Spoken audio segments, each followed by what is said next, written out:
સુરતના ઉમરા વિસ્તારમાં જ્યાં આજે એવું જોવા મળ્યું કે જેની આપ કલ્પના પણ નહીં કરી શકો। સુરતમાં ભગવાન શિવને ભક્તો મનોકામના પૂરી થતા વર્ષમાં એકવાર જીવતા કરચલા ચડાવે છે। સુરતમાં આજના રોજ રામનાથ ઘેલા મહાદેવ મંદિરમાં ભગવાન શિવને ફૂલહારની જગ્યા પર જીવતા કરચલા ચડાવવામાં આવે છે। રામનાથ ઘેલા મહાદેવ નામના મંદિર આજના લોકો દર્શન કરવા આવતા હોય છે, જે શારીરિક રૂપથી કોઈને કોઈ બીમારીથી પીડિત હોય, પણ આમાં ખાસ એવા લોકો હોય છે કે જે કાનની બીમારીથી વધુ પીડાતા લોકો વધુ હોય છે।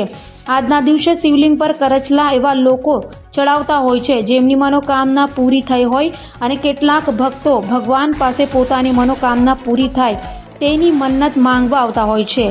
દેશના મંદિરોમાં ફુલહાર ચડતા જોયા હશે, પણ જીવતા કરચલા ચડતા તમે પહેલીવાર જોયા હશે, અને આ મંદિર ખાસ દેશનું પહેલું મંદિર હશે જેમાં ભગવાનને ખુશ કરવા જીવતા કરચલા ચડે છે। હવે આ ભક્તની શ્રદ્ધા કે પછી અંધશ્રદ્ધા, તેનો અંદાજ તમે લોકો લગાવી શકશો। મનોજગીરી ગોસ્વામી।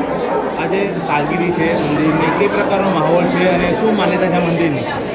માન્યતા એવી છે કે સ્વયં રામચંદ્ર ભગવાન વનવાસમાં જ્યારે નીકળ્યા હતા ત્યારે અમને ખબર પડી કે રાજા દશરથનું અહીંયા ધ્યાન થયું હતું। એણે તર્પણ વિધિ એને કરી, એની આજે સાલગીરી હોય છે, પોષવદ એકાદશીના દિવસે, જે આજે જે કરચલા ચડાવવામાં આવે છે, વરસ ધ્યાન જે લોકો માનતા લે છે, કાનમાં જે રસ્સી થતી હોય, આ વિશ્વમાં આવ્યું એક જ મંદિર છે કે એમાં જીવતા કરચલા ચડાવવામાં આવે છે, જેમાં જે રસ્સી થતા હોય એની માનતા લેવામાં આવે છે, એ આજે માનતા એની પૂર્ણ કરવામાં આવે જીવતા કરચલા ચડાવીને। માનતા લેવાની ત્યારે કરચલા ચડાવાય છે કે પૂર્ણ થયા પછી ચડાવવા? ના, પૂર્ણ થાય ત્યારે માનતા મનની અંદર લેવામાં આવે છે। અને આજે સ્વયં રામચંદ્ર ભગવાને તર્પણ વિધિ કરી ત્યારે એક વરદાન આપેલું હતું કે જે બી કોઈ કાનના પીડિત હશે, કાનમાં રસી થતી હોય, જે માનતા લેશે એ આજની તારીખમાં પોષવદ એકાદશીના દિવસે એની માનતા પૂર્ણ કરવામાં આવે છે। આ પ્રથા ક્યાંથી ચાલી આવેલી? આજે હજારો વર્ષ થઈ ગયા।